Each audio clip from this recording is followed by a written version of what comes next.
గోదావరి నదిలో వరద ఉధృతంగా ప్రవహిస్తున్న కారణంగా కోటిపల్లిలో వరద ఉధృతిని ఆర్డీఓ అఖిలప్రియ, డీఎస్పీ రఘువీర్, ఎస్ఐ జానీ బాషా అధికారులు పరిశీలించారు. నీటి ప్రవాహం ఎక్కువగా ఉండడంతో గణేష్ నిమజ్జనాలు చేసుకునే ప్రాంతాలను పరిశీలించారు. డాక్టర్ బిఆర్ అంబేద్కర్ కోనసీమ జిల్లా రామచంద్రపురం మండలంలోని నరసరావుపేట గ్రామ ప్రాథమిక పాఠశాల గోడకు ఆనుకుని వైన్ షాప్ బోర్డు వెలిసింది. బ్రాందీ షాప్ అనే పెద్ద అక్షరాలతో గోడపై కళ్లకు కట్టినట్టు కనిపిస్తున్న ఈ బోర్డు చూసి ప్రతి ఒక్కరూ ఒక్కసారిగా పాఠశాలలోనే మద్యం దుకాణం నడుస్తుందా అనే సందేహం వ్యక్తం చేస్తున్నారు. చిన్నారులు చదువుకునే పాఠశాల గోడపై ఇలా మద్యం ప్రకటన బోర్డు పెట్టడం ఎంతవరకు సమంజసం అంటూ స్థానికులు వాపోయారు. ఇలాంటి చర్యలు పునరావృతం కాకుండా అధికారులు, ప్రజాప్రతినిధులు చర్యలు తీసుకోవాలని గ్రామస్తులు డిమాండ్ చేస్తున్నారు. హౌసింగ్ అధికారుల అవినీతిపై రామచంద్రపురం మున్సిపల్ సమావేశంలో వాడివేడిగా చర్చ జరిగింది. మున్సిపల్ చైర్పర్సన్ గాదంశెట్టి శ్రీదేవి శ్రీధర్ అధ్యక్షతన జరిగిన సమావేశంలో 23 అంశాలతో కూడిన ఎజెండా కౌన్సిల్ ముందుకు రాగా ఒక అంశం మినహా మిగిలిన 22 అంశాలు ఆమోదం పొందాయి. 23వ వార్డు కౌన్సిలర్ వాడ్రేవ్ సాయి ప్రసాద్, 3వ వార్డు కౌన్సిలర్ అంకం శ్రీనివాసు గత ప్రభుత్వం జగనన్న లేఅవుట్ల పేరుతో భారీగా స్థల సేకరణ జరిపి లబ్ధిదారులను ఎంపిక చేసి ఆయా స్థలాలు లబ్ధిదారులకు అందజేయడం జరిగిందని, అయితే ఇన్ని సంవత్సరాలు పూర్తవుతున్నా ఆయా నిర్మాణాలకు పూర్తి కాలేదని అన్నారు. అధికారులు అలసత్వం ప్రదర్శిస్తున్నారని, దీనిపై హౌసింగ్ అధికారులను నిలదీసి అక్కడ జరిగిన అవినీతిపై విచారణ జరిపించాలని కోరారు. అధికారులు, కాంట్రాక్టర్లు కుమ్మక్కై భారీ కుంభకోణమే చేశారని, దీనిపై విచారణ జరపాలని డిమాండ్ చేశారు. రామచంద్రపురం అసెంబ్లీ నియోజకవర్గం మరియు రెవెన్యూ డివిజనల్ అధికారి డి అఖిలప్రియ అధ్యక్షతన రామచంద్రపురం నియోజకవర్గంలోని సహాయ వాటర్ నమోదు కార్యక్రమం జరిగింది.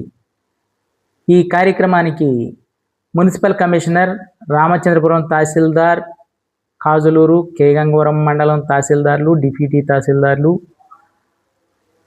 అధికారుల ఆధ్వర్యంలో భారత ఎన్నికల సంఘం రాష్ట్ర ముఖ్య ఎన్నికల అధికారి, జిల్లా ఎన్నికల అధికారి డాక్టర్ బిఆర్ అంబేద్కర్ కోనసీమ జిల్లా కలెక్టర్ వారి ఆదేశాల ప్రకారం నియోజకవర్గ స్థాయిలో గుర్తింపు పొందిన అన్ని రాజకీయ పార్టీల ప్రతినిధులతో సమావేశం ఏర్పాటు చేయడమైనది. ఈ సమావేశంలో ఎన్నికలకు సంబంధించిన అంశాలు వారికి తెలియజేసి వారి నుండి సూచనలు మరియు సలహాలు తీసుకోవడమైనది.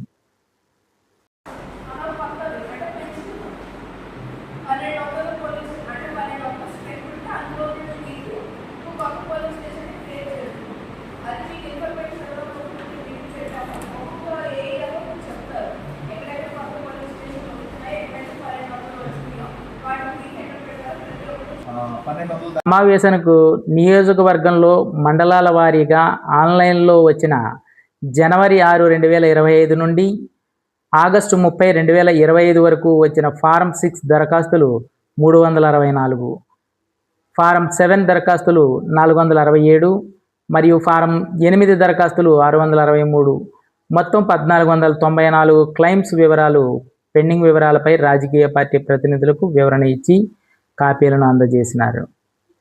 బూత్ లెవెల్ ఏజెంట్లు అందరూ వారి పిఎస్లలో క్లెయిమ్స్ ఫారం 6, 7, 8 యొక్క వివరాలు తెలుసుకొని వాటిపై ఏమైనా అభ్యంతరాలు ఉన్నచో వెంటనే బిఎల్ఓలకు తెలియపరచాలని తెలియజేసినారు. నియోజకవర్గంలో ప్రతి పోలింగ్ కేంద్రం వద్ద, బిఎల్ఓల వద్ద, ఏఈఆర్ఓ కార్యాలయాల్లో తుది ఫోటో ఓటర్ల జాబితాలకు కలవని ప్రతి ఒక్కరూ తనిఖీ చేసుకొని ఓటర్లు చేర్పులు, తొలగింపులు, సవరణలు కొరకు దరఖాస్తు చేసుకోవాలని కోరి ఉన్నారు. కొత్తగా బూత్ లెవెల్ అధికారుల నియామకం జరిగిందని, ఎస్ఎస్ఆర్ 2025 ప్రకారం మొత్తం ఓటర్లు 2,03,193గా ఉన్నారని తెలిపారు. నియోజకవర్గంలో 18 నుండి 19 సంవత్సరాల వయసు కలిగిన వారు ఓటరుగా నమోదు కాకపోతే వెంటనే నమోదు చేసుకోవాలని ఆర్డీఓ కోరి ఉన్నారు.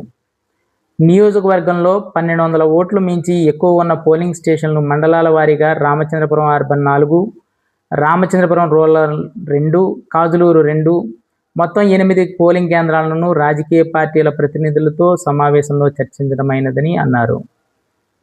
ఈ సమావేశంలో ఇండియన్ నేషనల్ కాంగ్రెస్ పార్టీ వారు పోలింగ్ కేంద్రం నెంబర్ 11ను రామచంద్రపురం టౌన్కి మార్చవలసిందిగా కోరి ఉన్నారు. ఈ సమావేశానికి రెవెన్యూ డివిజనల్ అధికారి రామచంద్రపురం మున్సిపల్ కమిషనర్, రామచంద్రపురం, కాదులూరు, కేగంగవరం మండల తహసీల్దార్లు, డిప్యూటీ తహసీల్దార్లు, town planning officer, municipality, Ramachandrapuram వారు, Indian national Congress party, Bharatiya Janata party, Telugu Desam party, YSR Congress party, Janasena పార్టీల ప్రజాప్రతినిధులు సమావేశానికి హాజరయ్యారు.